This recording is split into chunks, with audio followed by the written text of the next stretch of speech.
One more. Chapter 20. Maggavagga. Magga is the path. 273. Of all paths, the Eightfold Path is the best. Of all truths, the Four Noble Truths are the best. Of all states, passionlessness is the best. Of all humans, the Seeing One, the Buddha, is the best. 274. This is the only way. There is none other for the purification of insight. Tread this path and you will bewilder Mara. 275. Walking upon this path, you will make an end of suffering. Having discovered how to pull out the thorn of lust, I expound the path. 276. You yourselves must strive. The Tathagatas only point the way. Those meditative ones who tread the path are released from the bonds of Mara. So this is talking about the Noble Eightfold Path. It's the best of all paths. And of all states, passionlessness is the best. Free of passion. Passions refers to lust as well as anger. This last part is quite important. You yourselves must strive. The Tathagatas only point the way. So the Buddha only teaches us the path. It is up to us to strive. Nobody can help us except ourselves.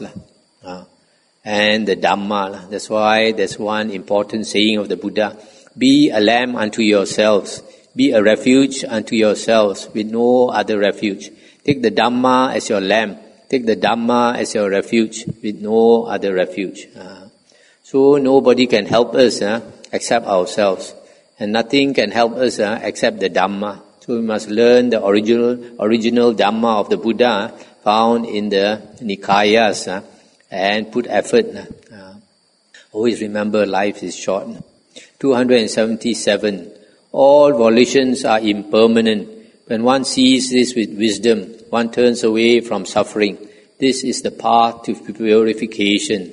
278. All volitions are unsatisfactory or suffering. When one sees this with wisdom, one turns away from suffering. This is the path to purification. 279. All states are not self. When one sees this with wisdom, one turns away from suffering. This is the path to purification. Sabbe sankhara aniccati. This one, as I mentioned just now, all volitions are impermanent. And volitions is the condition, sankhara is the condition for the world to arise. So because sankhara is impermanent, the world, everything in the world is even more impermanent. And all volitions are suffering because the result of volitions, the world is suffering itself. Everything in the world is a cause of suffering. If we cling to it, it gives us happiness only for a short while. And later that happiness turns to suffering. And this world is always a world of, always two-sided. Because if you have happiness, you must have suffering. If you have white, you must have black. If you have short, you must have tall. And all states, these all states, this last part, sabbe dhamma anattati. Sometimes people like to translate dhamma as mental states. But this dhamma, in my opinion, is not only mental states, but also physical states. This dhamma refers to that nama rupa. Nama rupa, everything in this world, all these states in the world, nama rupa, as the physical part and the mental part, are not self.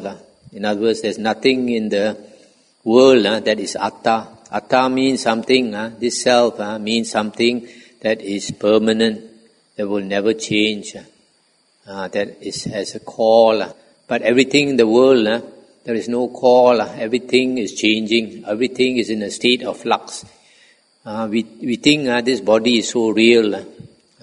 We think there is a self in this body. But when we examine the body is made up of cells. And all the cells are like foam. The Buddha says, this body is just like foam.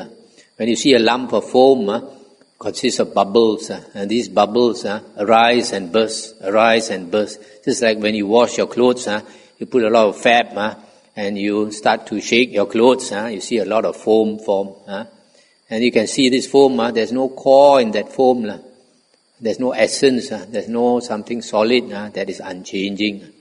All the bubbles, they last only a short while and then they burst. So in the same way, our whole body, even though it looks so solid, so real, consists of cells. And all these cells in our body, it's just like the bubbles in the foam. They last for a short while and then they die. Last for a short while and die. And according to science, every 7 years, all the cells in our body would have changed. So every 7 years we get a new body. We are like a bionic man. So because of this, there is no atta, no self. That's why it says sabbe dhamma anattati. Nothing in the world has a self, has a core, has an essence. Sometimes people like to translate this atta as soul. It's not soul. It's not soul. Soul, in the Christian sense, there is no soul, like what the Christians say, because in the Christian sense, a soul is something that is permanent, is everlasting. But the Buddhist soul is different. The Buddhist soul is something that is impermanent, also a flux of energy. It's because the people who follow the Abhidhamma, they say that there is no soul, so they believe that when a being dies, nothing leaves his body. When the being dies here and takes rebirth in the womb, they say the consciousness in this human body stops. And then the consciousness starts in the womb. But that's not what the Buddha said. The Buddha says that there is a soul, that when we die, the soul comes out of the body and enters the womb. But it does not enter the womb immediately. It has to wait for conditions. What is the condition? Mother and father must come together. Secondly, mother must be in the right season, fertile. Then the egg is fertilized. Then this, in the suttas, is called a gandhabba. In later books, it's called an intermediate body. This gandhabba or intermediate body waits for the time to enter the womb. Then it physically enters the womb and then lodges itself there, and a new being is born, is created, a fetus. So that is what the sutta says, very different from what the Abhidhamma says. So we must always be very careful about later books. Later books, they mix some Dhamma with our Dhamma. So the only books that we can trust are the early discourses of the Buddha. I always reiterate, I always say that the Buddha already informed us that the true Dhamma will last 500 years. So for the 500 years after the Buddha passed away, we had the true Dhamma, the real Dhamma. And during this time when the people practiced the real Dhamma, there were no Buddha statues. Nobody prayed to Buddha statues. Only 500 years later, in Gandhara, in India, they started to make Buddha statues.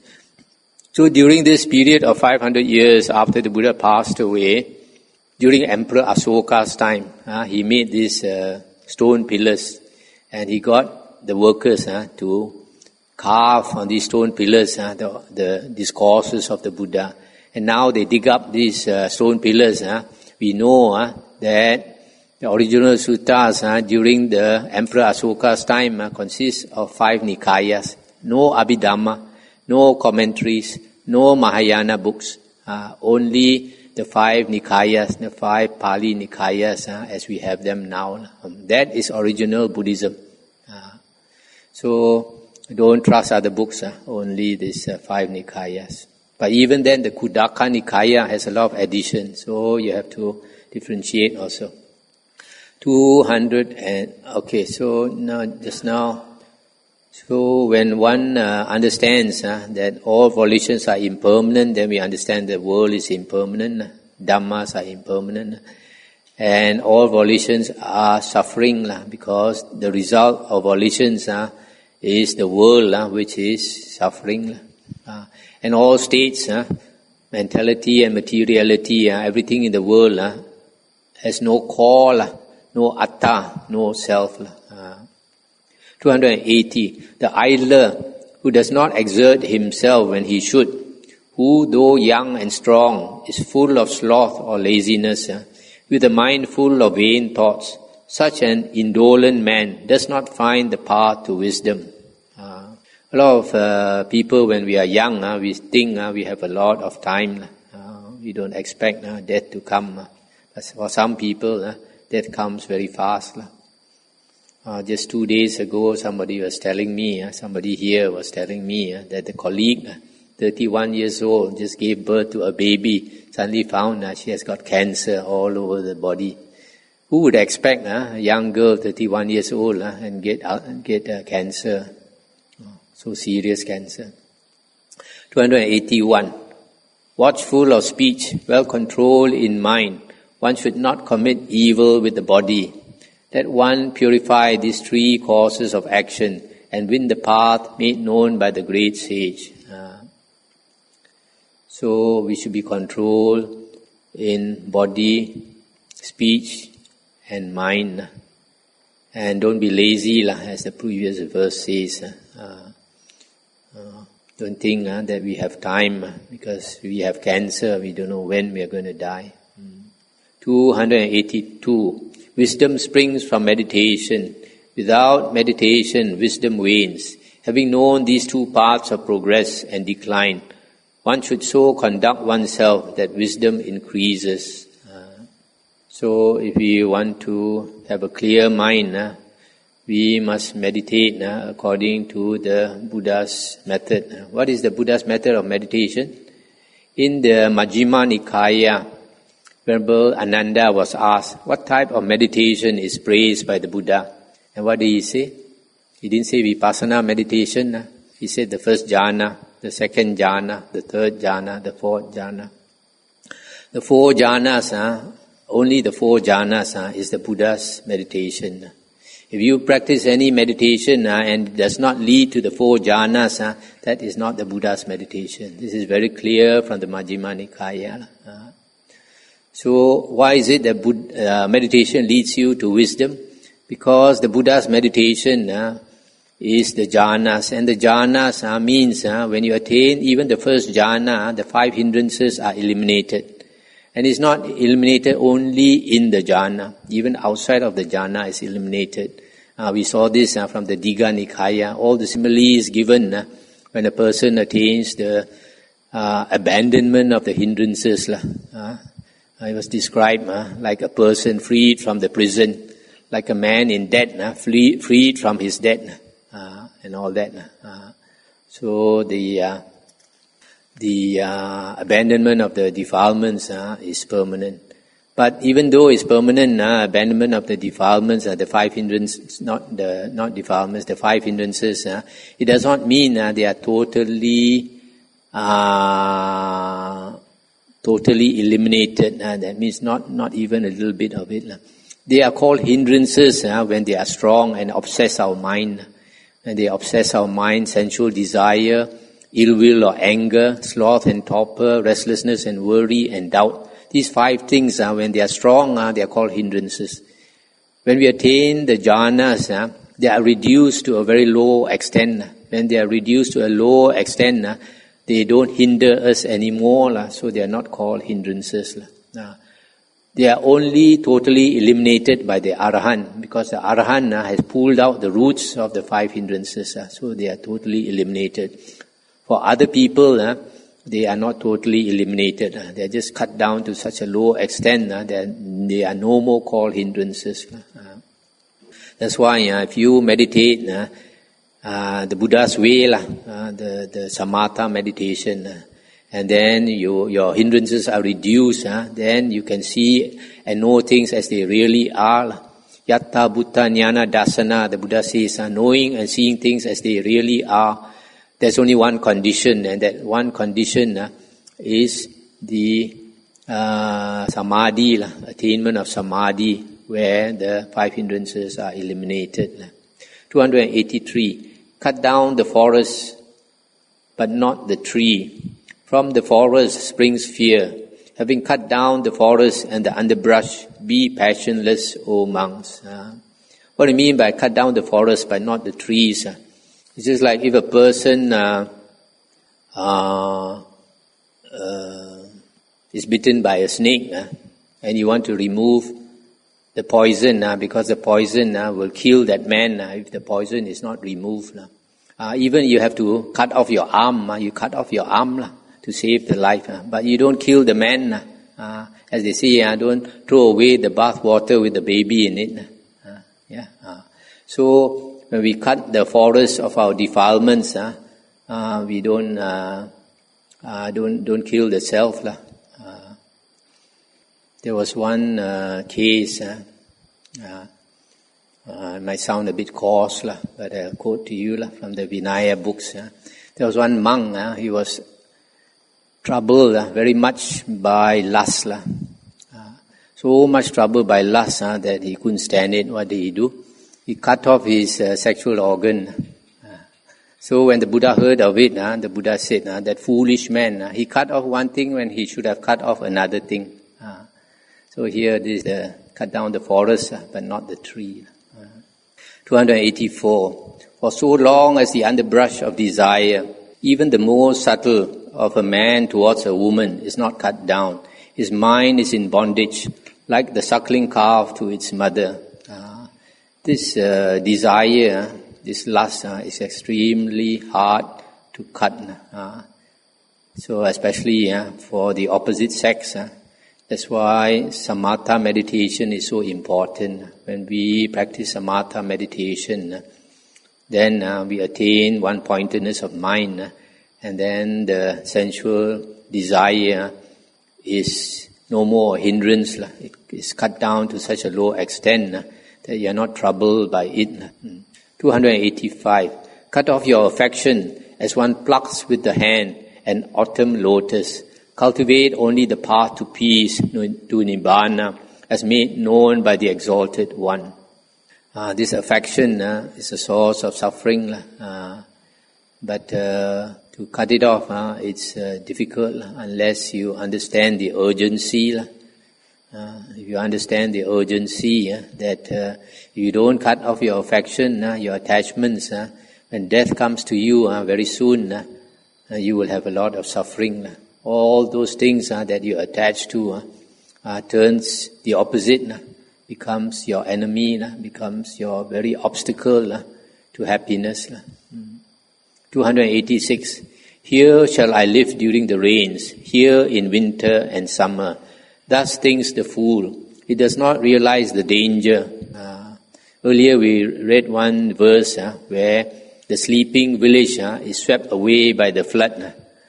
So in the same way, these most worldly people, they make plans, long-term plans. During the vasa, the rains, I'm going to stay here. During the winter, I'm going to go there. During the summer, I'm going to go for my here and there.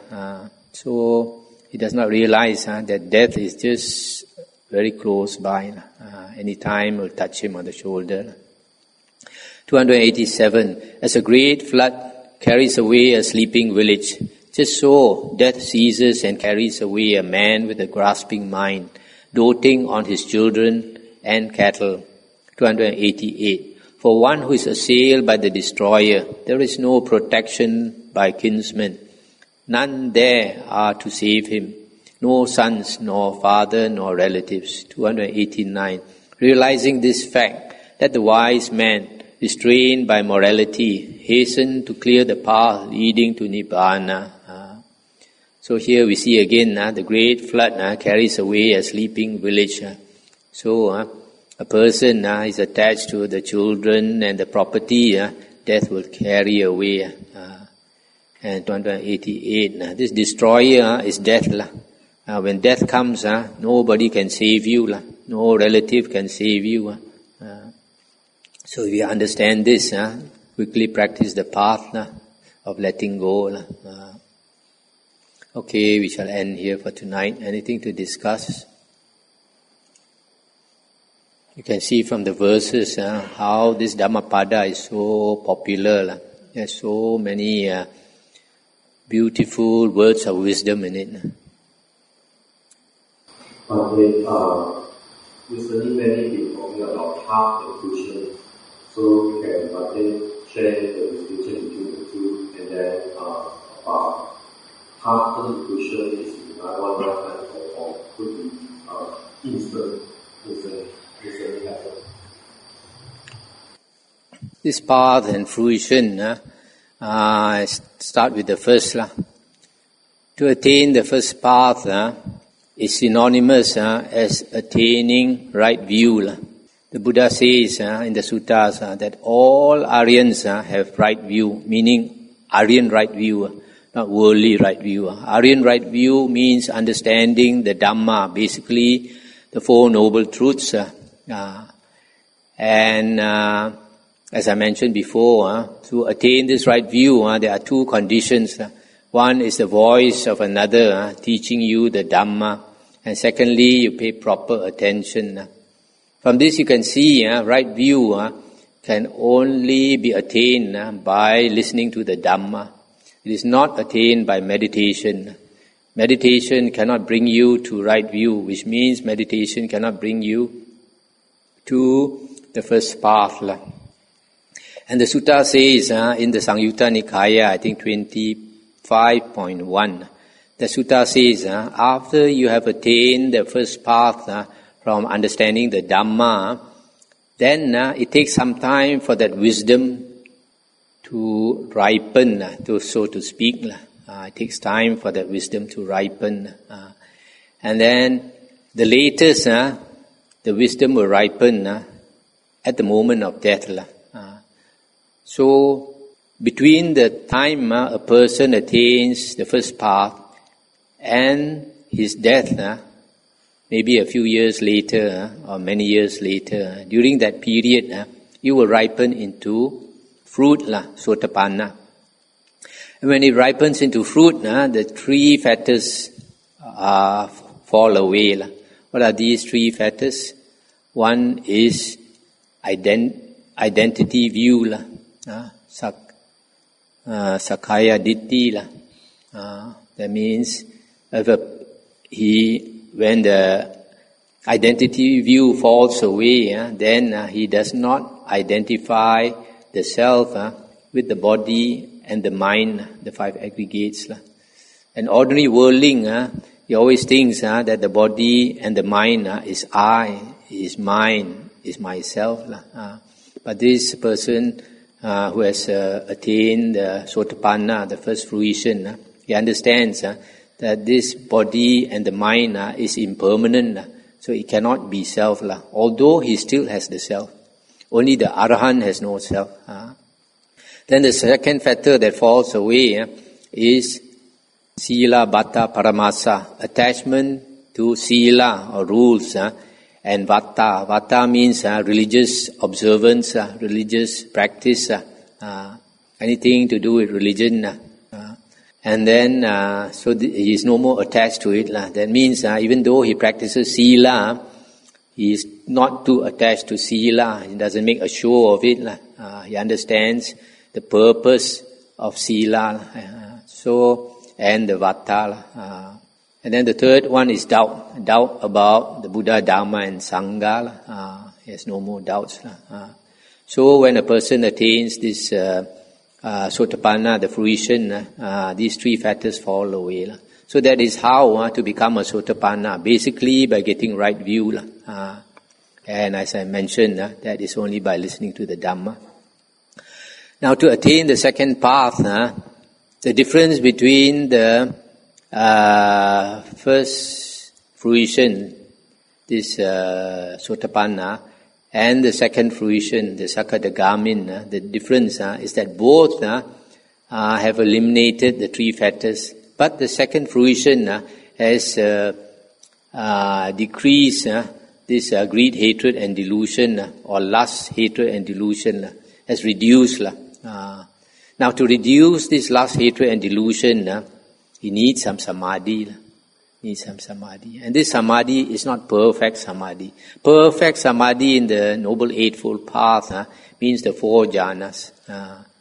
So, since he needs some samadhi, that means he needs either the first jhana, or the second jhana, or the third jhana. So when a person attains one of these 3 jhanas, that's one pointedness of mind reduces his hindrances. So much so that this greed, hatred and delusion are reduced. So that is the way to attain the second path and second fruition. So the second path, he also needs understanding of the Dhamma plus some samadhi, meditation, and basically samatha meditation.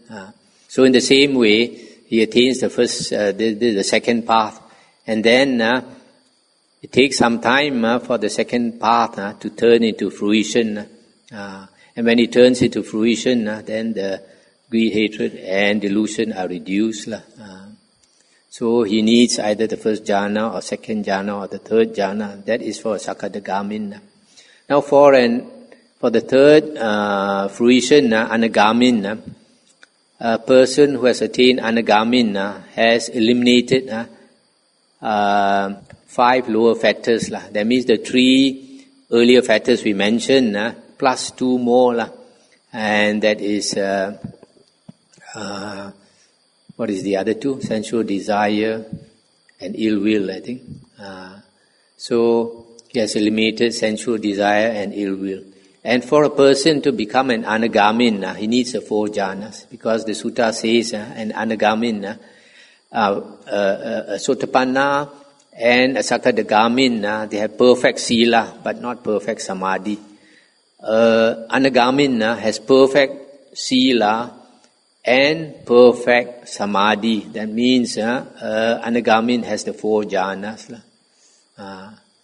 And the same way, the Anagamin, first he attains the third path, and later the path will turn into fruition. And then for the Arahant, has perfect Sila, Samadhi and Panya. So in addition to perfect Sila and perfect Samadhi, and Arahant has perfect Panya, perfect wisdom. And that comes from destroying the asavas. This destroying of asavas and becoming liberated, a lot of people think is wisdom. This liberation or attainment of arahanthood is not defined as attainment of wisdom, but is defined as the destruction of the asavas. As I mentioned before, the asavas means the uncontrolled mental outflows. Basically, at the deepest level, is the flow of consciousness. Because when the consciousness flows, it creates the world. As I mentioned before, consciousnness always comes with nama rupa, mentality and materiality, which means the world. When consciousness arises, the world arises. So, when a person has destroyed the asavas, he has destroyed the tendency of the mind to flow. So, when an arahant passes away, because he has destroyed the tendency of the mind to flow, the consciousness stops flowing. So that's why an arahant is not reborn. As I mentioned also in the suttas, the Buddha confirmed by saying that the consciousness of the arahant will never take rebirth again. So that is the arahant. Also in the same way, the arahant first must attain the path. And then it turns to fruition. So it takes time, not like the Abhidhamma says. The Abhidhamma says when you attain the path, immediately it turns to fruit. If a person attains the path and immediately the next conscious moment it turns to fruit, that means a lay person can never do dana to a path attainer. Yes or not? Cannot do dana to a path attainer. By the time you want to do dana to the path attainer, he's already become a fruit attainer. Yeah? But in the suttas, the Buddha says it is possible to do dana to a path attainer, it is possible to do dana to a fruition attainer. Both are so possible. That's why this Abhidhamma teaching contradicts the suttas. Because a lot of people are not well versed, not knowledgeable about the suttas, that you don't see the contradictions in these later books. Okay?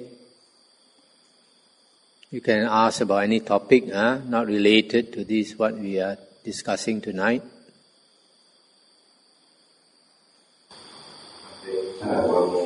Since Dhamma is so important to the path of cultivation, and they share with us some information about jhanas, first, second, third, and fourth. This attainment of the jhanas, when we practice meditation, we are trying to discipline the mind, to control the mind, which is so hard to control. To understand the meaning of meditation and how to control the mind, the Buddha gave a simile. And this simile, the Buddha talked about a hunter who caught 6 animals. What are these 6 animals?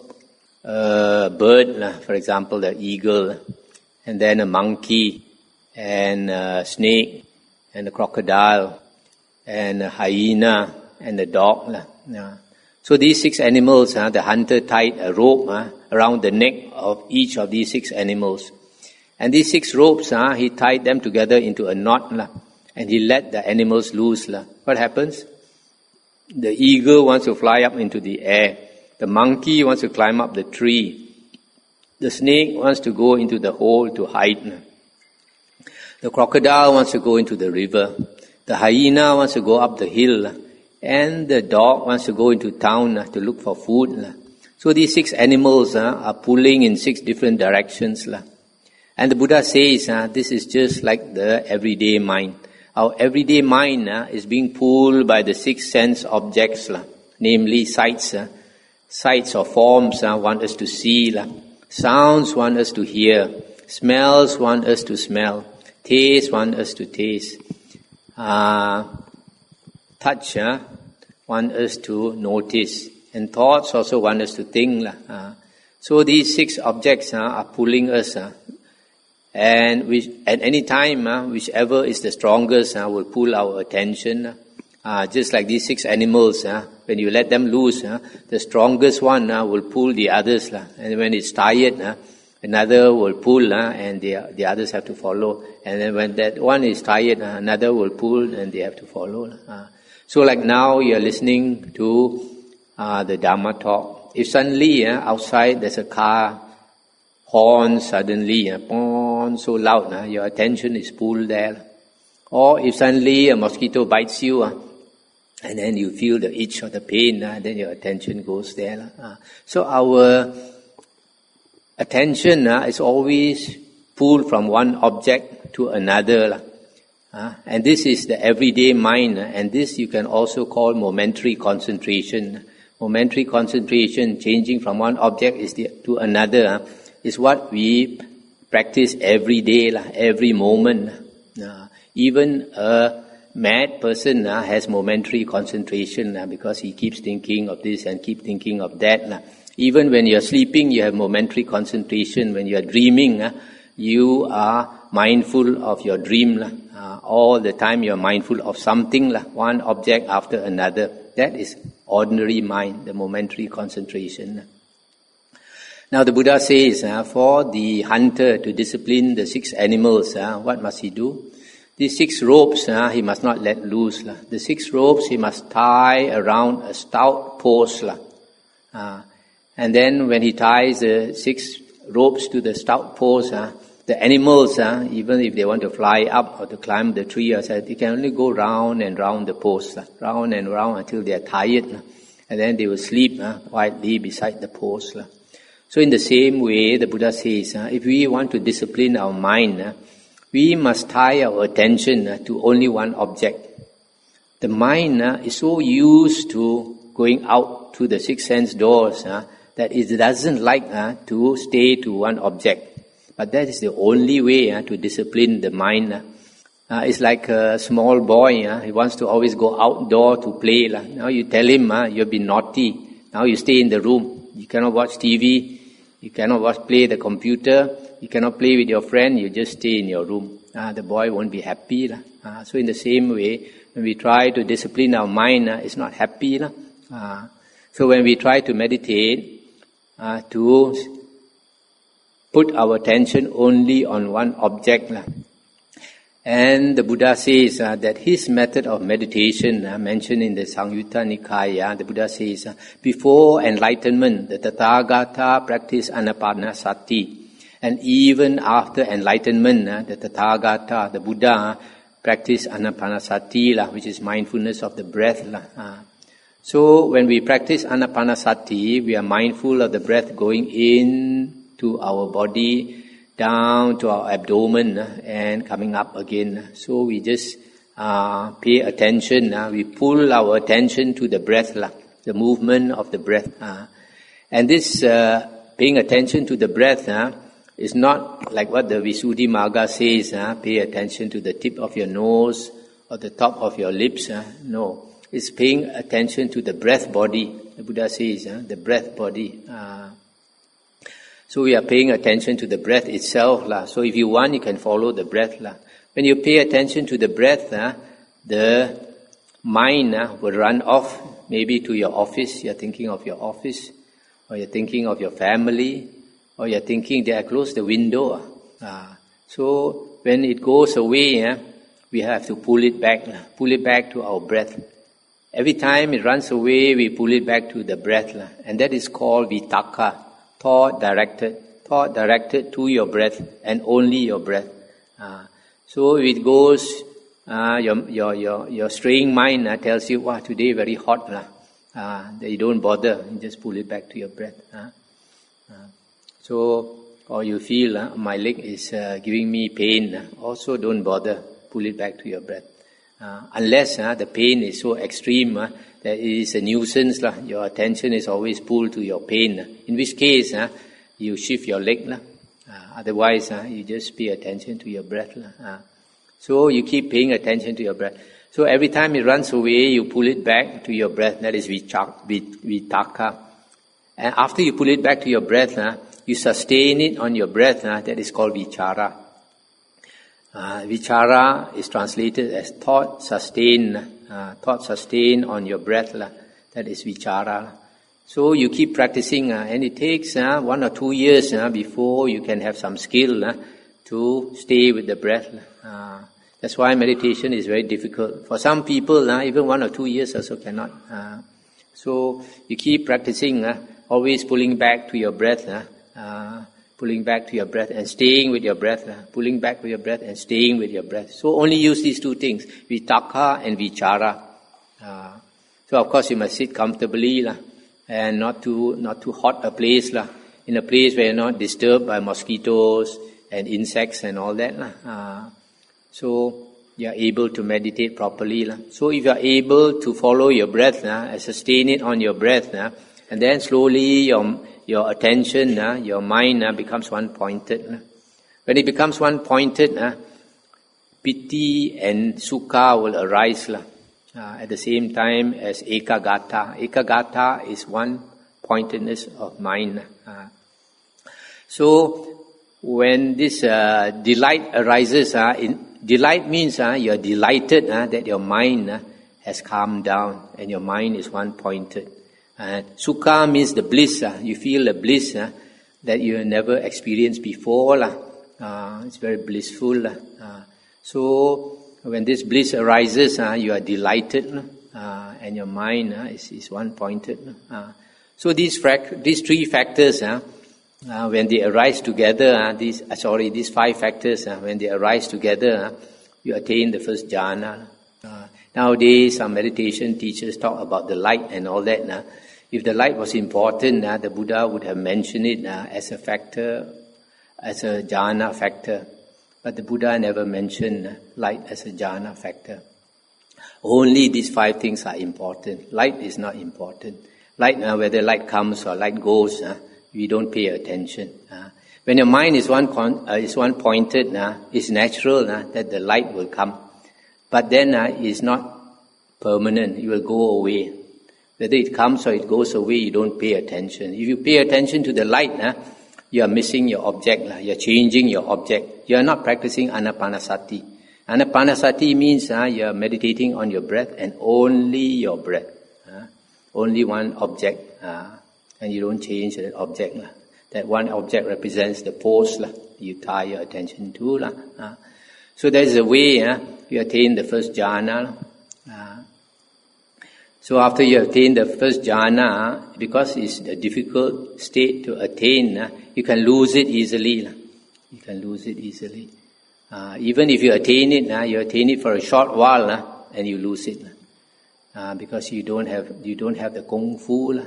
So it takes time to develop the kung fu, where you can sustain your first jhana.